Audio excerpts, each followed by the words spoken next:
नमस्कार साथियों, आप सभी का स्वागत है हमारे YouTube channel RBSC school education में। अब हम पढ़ेंगे समास का अगला चैप्टर है बहुव्रीहि समास। जैसे कि हमने समास पढ़ा, समास के 4 भेद पढ़े, अव्ययीभाव समास, तत्पुरुष समास, और अब हम पढ़ेंगे बहुव्रीहि समास। तत्पुरुष समास के हमने 2 भेद पढ़े थे, कर्मधारय और द्विगु समास।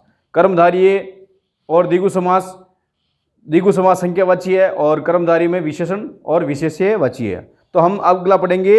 अब हम पढ़ेंगे जैसे कर्मधारय से ही मिलता जुलता, क्योंकि उसमें हम अधिकतर कन्फ्यूजन होते हैं, तो हम आज लाए हैं आपके लिए बहुव्रीहि समास। इस समास में दोनों पद प्रधान न होकर, देखो इसमें इंपॉर्टेंट चीज है कि न होकर, यानी दोनों पद प्रधान नहीं होते हैं, अन्य पद प्रधान होता है। न तो इसमें प्रथम पद होता है, न ही द्वितीय पद प्रधान होता है, इसमें अन्य पद प्रधान होता है। उसका अलग ही अर्थ निकलता है, एक विशेष अर्थ निकलता है, उसको हम बहुव्रीहि समास कहते हैं। इसकी एक विशेषता है कि ये मूल अर्थ को खो देता है और अन्य अर्थ प्रकट हो जाता है उसमें, और उसी प्रकट को हम स्वीकारते हैं। और एक और महत्वपूर्ण बात है, विग्रह करते समय, विग्रह यानी समास विग्रह करते समय हम देखते हैं यस्य से या यस्या सा देखने को हमें मिलता है, जिससे कि हम पहचान कर सकते हैं कि अगर यस्य से और यस्य सा लगा हुआ है तो वो निश्चित ही बहुव्रीहि समास होगा। और बहुव्रीहि समास में वो अर्थ ना निकलकर उसका अन्य अर्थ निकलेगा, तो हमें अन्य अर्थ का भी ध्यान रखना है कि अन्य अर्थ क्या होगा, जिससे हमें समझने में बड़ी आसानी होगी। तो इसके हम कुछ उदाहरण लेते हैं और उन्हीं उदाहरणों के माध्यम से हम देखेंगे कि इसका क्या है। जैसे है पाषाण हृदय, पाषाणवत हृदयम यस्य से, यानी जिसका हृदय कैसा हो, पाषाणवत हो। और पाषाणवत हृदय किसका होता है, मनुष्य का माना गया है, मनुष्य में पुरुष का माना गया है। किसका माना गया है, पुरुष का माना गया है, इसलिए इसको कहते हैं पाषाणवत हृदय। तो इसका न तो पाषाण अर्थ निकला, न हृदय अर्थ निकला, इसका अर्थ निकला पुरुष, यानी एक ये अन्य अर्थ हो गया इसका। और अगला उदाहरण देखेंगे, वाणी पाणी, वीणा पाणी, वीणा पाणु यस्यस्य, यानी जिसके हाथों में वीणा हो, तो वो कौन है, सरस्वती। कौन है, सरस्वती।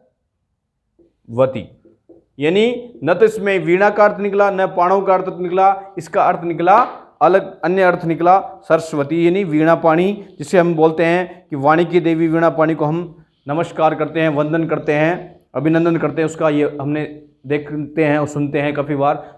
अगला उदाहरण देखेंगे, शूल पाणी, शूलम पाणो यस्य से, यानी जिसके हाथ में शूल, यानी जो जिसको अपन बोलते हैं त्रिशूल, या जो कांटेदार अपना अस्त्र शस्त्र होता है उसको, तो शूलम पाणो यस्य से, यानी शूलम पाणो यस्य से ये आया है शिव जी के लिए।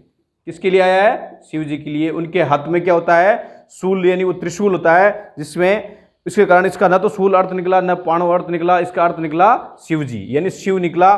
तो यानी उनको शिव जी के लिए अर्थ आया शूल पाणी। अब हम देखेंगे चंद्रमुख है, चंद्रमुख है, चंद्रमुख नहीं है, चतुर्मुख है। चतुर्मुख देखा गया, चतुर्मुख यानी चत्वारी मुखानी यस्य से, 4 मुख हो जिसके। 4 मुख किसके होते हैं, ब्रह्मा जी के। देखो अपन ने एक देखा होगा, आपने कर्मधारय के अंदर भी चतुर्मुख आया, लेकिन वहां चतुर्था नाम मुखाना नाम समाहार आया था। तो यहां देखो, यहां संख्यावाची न होकर क्या है, इसका अन्य अर्थ निकल रहा है, यानी 4 मुख हो जिसके, 4 मुख हो जिसके, यानी ब्रह्मा जी के लिए आया है, न कि चतुर्मुख, यानी 4 मुखा वाला नहीं आया है, यानी 4 मुख है जिसके, ये इसलिए यहां पर कर्मधारय समास होगा। अगला उदाहरण देखिए, चक्र पाणी, चक्रम पाणी यस्य से, चक्रम यानी चक्र, यानी वो जो अपन देखा सुदर्शन चक्र, जिसके हाथ में हो चक्र, यानी ये हो गया विष्णु के लिए, जिसके हाथ में चक्र हो। तो न तो चक्रम प्रदान हुआ, न पाणी प्रदान हुआ, या अन्य अर्थ क्या हुआ, विष्णु हुआ। उसी प्रकार देखिए दशानन है, दशानन है, दशानन का विग्रह देखेंगे, 10 आननानी यस्य से, यानी जिसके हो 10 मुख। तो देखो अपने वहां कर्मधारय में पढ़ा था दशानाम आनना नाम यश समार है, यानी वहां समाहार था, वहां 10 मुख थे, यहाँ लेकिन 10 मुख वाला कौन है, यहाँ रावण के लिए प्रयुक्त हुआ ये। तो हम यहाँ इसका अन्य अर्थ मिला में रावण। आगे देखेंगे चंद्रशेखरे, चंद्रशेखरे इससे, जिसके सिर पर, शिखर पर चंद्रमा हो, ये भी आया है अपने शिव जी के लिए। किसके लिए आया है? शिव जी के लिए। तो इसका अन्य अर्थ क्या मिला हमें? शिव जी। अब हम देखेंगे कमल नेत्रे, कमलम इव नेत्रे, जैसे यानी कमल जैसे नेत्र हो जिसके, यानी कि जो सुंदर पुरुष होता है उसके लिए आया है। सुंदर पुरुष होता है जिसकी आंखें कैसी होती है? कमल के समान होती है। उसके नेत्र कैसे होते हैं? कमल के समान होते हैं। इसलिए इसका हमें अन्य अर्थ मिला है। ये भी एक कर्मधारय से अलग है। वहां देखा था नेत्र कैसे हैं? कमल कैसे, अपने नेत्र कैसे? कमल जैसे। लेकिन यहाँ क्या है? कमल जैसे नेत्रों वाला। तो यह किसके लिए आया है? सुंदर पुरुष के लिए आया। तो इसी प्रकार हमने पूरा किया बहुव्रीहि समास। इस समास में दोनों पद प्रधान न होकर अन्य पद प्रधान होता है। ये अन्य पद हमें देखने को मिला है और इसको हम थोड़ा ध्यान से पढ़ेंगे तो इसका अर्थ हम कर पाएंगे और समास विग्रह कर पाएंगे और समास को पहचान कर पाएंगे। अब हम आगे देखेंगे द्वंद्व समास अगली क्लास में। अब हम देखेंगे द्वंद्व समास। द्वंद्व समास हमारे समास का चौथा प्रकार है और द्वंद्व समास में हम देखेंगे कि द्वंद्व समास में दोनों पद, देखो एक बहुत इंपॉर्टेंट चीज है, हमने बहुव्रीहि में पढ़ा था दोनों पद प्रधान न होकर अन्य पद प्रधान होता है। लेकिन इसमें देखो सबसे बड़ी बात है दोनों पद प्रधान होंगे और जो सभी पद यानी कि दोनों, दो के अलावा जैसे कई बार तीन भी आ जाते हैं तो वो सारे सभी पद क्या होंगे? उसके अर्थ प्रधान हो गए और वो क्या कहलाएगा? द्वंद्व समास कहलाएगा। द्वंद्व समास में दोनों पद या सभी पद यानी उसका अर्थ क्या होगा? प्रधान होगा और वह द्वंद्व समास होगा। और विग्रह करते समय में एक सबसे बढ़िया चीज है और सबसे इंपॉर्टेंट चीज है च शब्द लगाना है। क्या लगाना है? च का प्रयोग करना है। च का प्रयोग जिस भी शब्द में अगर आपको विग्रह में, जिस भी समास विग्रह में अगर च का प्रयोग मिलता है तो वह बिना सोचे समझे द्वंद्व समास भरना, अपने को कुछ भी नहीं देखना है क्योंकि इसकी सबसे बढ़िया पहचान, सबसे महत्वपूर्ण पहचान है च। बाकी किसी समास में ऐसा कोई शब्द नहीं आएगा लेकिन इसमें च आएगा। और हम देखेंगे कि हमारे सामने द्वंद्व के भेद हैं, तीन भेद। पहला भेद है इतरेतर द्वंद्व, दूसरा है समाहार द्वंद्व, तीसरा है एक शेष द्वंद्व।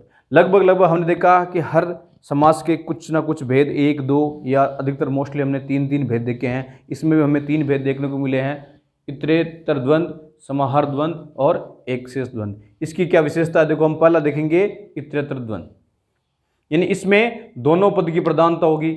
वैसे देखो पूरे द्वंद्व के अंदर दोनों पद की प्रधानता होती है लेकिन इतरेतर द्वंद्व में भी दोनों पद की प्रधानता होगी और दोनों पदों का अलग अलग अर्थ होता है। इसका अर्थ भी होगा वो भी अलग अलग होगा, तभी तो कहते हैं दोनों पद प्रधान होंगे, उनकी अर्थ भी प्रधानता हमें साथ में मिलती है। अब हम देखेंगे समस्त पद बनने पर द्विवचन बन जाता है। देखो इस क्या जो जैसे बनता है, एक में अपने देखा था नपुंसकलिंग बनता है, किसी में एक वचन बनता है, इसमें समस्त पद क्या बनेगा? द्विवचन बनेगा। क्या बनेगा? द्विवचन बनेगा। तो हम इसको उदाहरण लेते हैं, राम कृष्णौ।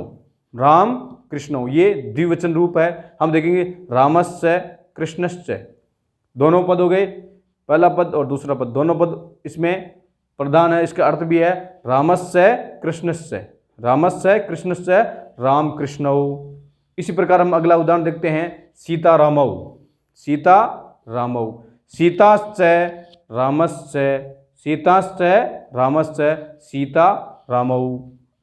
इसी प्रकार हम अगला देखते हैं, धर्मार्थ काम मोक्षा। धर्मार्थ काम मोक्षा, धर्मस्य कामस्य मोक्षस्य, यानी धर्म अर्थ, धर्म देखो धर्म से अर्थस्य, धर्मस्य अर्थस्य कामस्य मोक्षस्य, यानी इसमें हम चार रूप देखने को मिल रहा है, धर्म अर्थ काम और मोक्ष। इन सभी में च का प्रयोग हो रहा है और सभी पद के अर्थ है वो प्रधान है। तो इसमें द्वंद्व समास होगा, इतरेतर द्वंद्व। हम उसी प्रकार देखते हैं, पुण्य पापै। पुण्यस्य पापस्य पुण्य पाप है। उसी प्रकार अगला उदाहरण देखते हैं, जायास्य पतिस्य जायपति। तो हमने देखा कि लगभग सारे उदाहरणों में च का तो देखो सभी में प्रयोग है, उसके साथ में सभी जो पद है उसका भी अर्थ प्रदान हो रहा है। इसीलिए हम एक इतरेतर द्वंद्व के अंदर ये हमने सारे उदाहरण देख के इसे हमें स्पष्ट होता है कि इसमें दोनों पद की प्रधानता है और समस्त पद बनने के बाद द्विवचन का प्रयोग होता है। और इसी प्रकार हम अब देखेंगे समाहार द्वंद्व। अब हम देखेंगे कि द्वंद्व समास का दूसरा और तीसरा भेद। तो दूसरा भेद है समाहार द्वंद्व। समाहार द्वंद्व की परिभाषा क्या है? एक ही प्रकार के अनेक शब्द मिलकर समूह का रूप धारण करते हैं, उसे हम समाहार द्वंद्व कहते हैं। यानी एक ही प्रकार के अनेक शब्द मिलकर समूह का रूप धारण करते हैं और इसमें क्या समस्त पद अंत में प्रायः नपुंसकलिंग और एक वचन हो जाते हैं। क्या हो जाते हैं? नपुंसकलिंग और एक वचन हो जाते हैं। तो इसके उदाहरण देखते हैं हम। गो व्याघ्रम, गो व्याघ्रम, गोस्य व्याघ्रस्य तयो समारः इति गो व्याघ्रम। गाय और व्याघ्र यानी जो व्याघ्र का जो समूह होता है उसको हम गो व्याघ्रम कहते हैं। अगला उदाहरण देखेंगे। आहार निद्रा भयम, आहारस्य निद्रास्य भयम च इति समारः आहार निद्रा भयम। यानी इसमें देखो च का प्रयोग हमें देखने को मिल रहा है, प्लस इसमें समूह का एक रूप देखने को मिल रहा है। पाणी पादम, पाणिस्य पादौस्य तेषां समारः पाणी पादम। अहोरात्रम, अहस्य रात्रिस्य तयो समारः अहोरात्रम। और पुत्र पौत्रम, पुत्रस्य पौत्रस्य पुत्र पौत्रम। इसी प्रकार हमें इसमें समाहार रूप भी देखने को मिला और इसमें सारे शब्द नपुंसकलिंग एक वचन में बन रहे हैं। अब हम इसका देखेंगे तीसरा भेद। तीसरा भेद कौन सा है?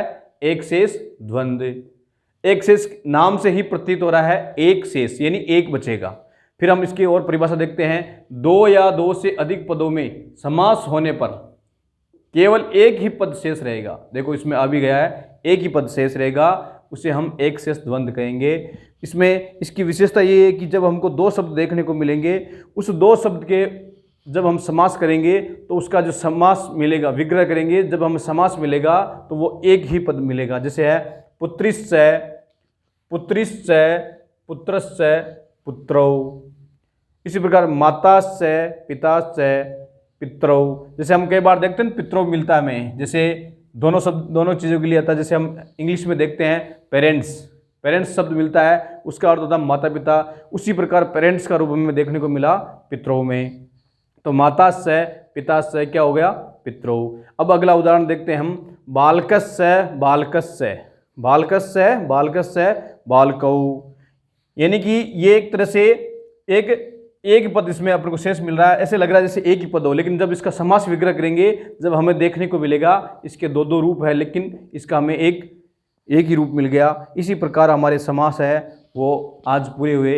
हमने समास देखे 4 प्रकार के थे। अव्ययभाव, तत्पुरुष, कर्मधारी इसका भेद था और द्विगु इसका भेद था। किसका?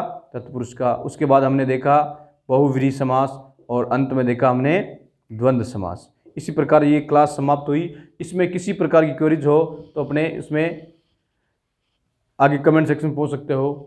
तब तक के लिए जय हिंद, जय भारत।